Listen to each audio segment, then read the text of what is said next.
Binatikos online ng isang ospital sa Cebu na hindi nagpagamit ng ambulansya para sa isang nag-aagaw buhay na biktima ng aksidente sa kalsada.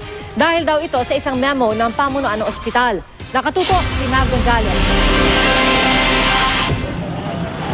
Ginagamit ang ambulansya para agad makaresponde sa mga sakuna gaya ng aksidente. Pero iba umano ang panuntunan sa Minglanilla District Hospital sa Cebu. Sa viral post ni Marvin Bastida Cano, ikwinento niya kung paano raw tinanggihan ng staff ng Minglanilla District Hospital ang isang nag-aagaw buhay na biktima ng aksidente. Madaling araw daw nang madaanan ni Cano ang biktima ng hit and run. Buhay pa raw ito noon. Humingi ng tulong ang kanyang kaibigan sa naturang ospital pero tinanggihan sila.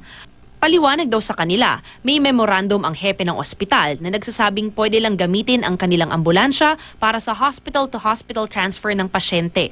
Dagdag pa ng isang nurse, sa mga ospital sa ibang lungsod na lang humingi ng tulong. Mabuti na lang, dumaan ang isang police patrol car at doon isinakay ang biktima para isugod sa ospital, pero hindi na siya umabot ng buhay. Nakarating sa provincial government ang insidente at agad sinuspinde ang hepe ng ospital na si Dr. Belia Villaganas. Stricto kayo ang policy ni Gov. Ayon sa provincial government, istrikto ang pulisya nila kaugnay sa pagligtas sa buhay ng mga biktima ng sakuna at hindi talaga pwedeng hindian ng ospital ang nangangailangan ng tulong.